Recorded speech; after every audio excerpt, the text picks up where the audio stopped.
High command ಇಲ್ಲ ಅಂತ ಹೇಳಿದ್ದೀರಾ. ಶಾಸಕರು ನಮಗೆ ಹೈಕಮಾಂಡ್ ಕೋಲಾರ ಜಿಲ್ಲೆಯಲ್ಲಿ ನಜೀರ್ ಅಹಮದ್ ಅವರು ಮತ್ತೆ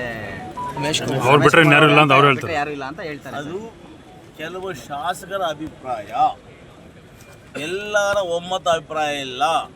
ವ್ಯಕ್ತಿಗತವಾಗಿ ಅವ್ರ ಪ್ರೀತಿ ಗೌರವದಿಂದ ಒಬ್ಬ ನಾಯಕರು ಅಂದ್ಕೋಬೋದು, ಅದನ್ನು ತಪ್ಪು ಅಂತ ಹೇಳೋದಿಲ್ಲ.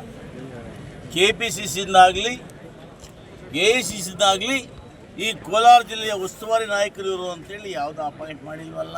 ಹಾಸ್ಪಿಟಾಲಿಟಿ ಕ್ಷೇತ್ರದಲ್ಲಿ ಜಾಗತಿಕ ವೃತ್ತಿಯ ಕನಸು ಇದೆಯಾ? ಜಾಗತಿಕ ಅಧ್ಯಯನ ಉದ್ಯೋಗ ಅವಕಾಶಗಳೊಂದಿಗೆ ಭಾರತದ ನಂಬರ್ 1 IIHM ನಲ್ಲಿ ಓದಿ ಪ್ರವೇಶ ಆರಂಭವಾಗಿದೆ. ಈಗಲೇ ಸೇರಿ. ಅವರವರ ಅನುಕೂಲಕ್ಕೆ ತಕ್ಕಂತೆ, ಅವರವರ ಭಾವಕ್ಕೆ ತಕ್ಕಂತೆ, ಅವರವ್ರಿಗೆ ಯಾರು ಪ್ರೀತಿ ಇದೆಯೋ ಅವ್ರು ಹೇಳ್ಕೊಬೋದು.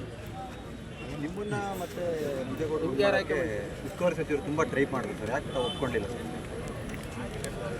ನಂಜೇಗೌಡರ ನಾನು ಟ್ರೈ ಮಾಡೋಕ್ಕೆ ಯಾವತ್ತೂ ಪ್ರಯತ್ನ ಮಾಡಿದ್ರು. KGF ಬಂದಿದ್ರಲ್ಲ ಸರ್, ಅವತ್ತು KGF ಬಂದಿದ್ರು, ಆ ಕಾರ್ಯಕ್ರಮಕ್ಕೆ ಬಂದಿದ್ರು. ನಮ್ಗೆ ಹೇಳಿದ್ರು ಸರ್, ಮಾತಾಡ್ತೀವಿ, ಇಬ್ಬರನ್ನು ಕೂರಿಸಿ ಮಾಡ್ತೀವಿ.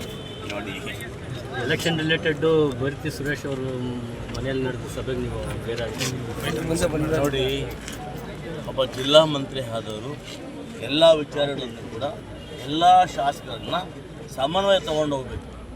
ಒಂದು ಕಡೆ ಸುಣ್ಣ, ಒಂದು ಕಡೆ ಬೆಣ್ಣೆ ಇಡಬಾರ್ದು. ಆ ಪರಿಸ್ಥಿತಿಯಿಂದ ಇವತ್ತು ಈ ರೀತಿ ಆಗಿದೆ. ನಮ್ಮನ್ನು ಯಾವುದು ಸಂಧಾನ ಕರೆದಿಲ್ಲ, ಯಾವ ಸಂಧಾನವನ್ನು ಅವ್ರು ಹೇಳಿಲ್ಲ. ಆಯಿತಾ, ನಾವಿವತ್ತು ಚುನಾವಣೆ ನಿಂತಿದ್ದೇವೆ, ಸ್ಪರ್ಧೆ ಮಾಡಿದ್ದೇವೆ.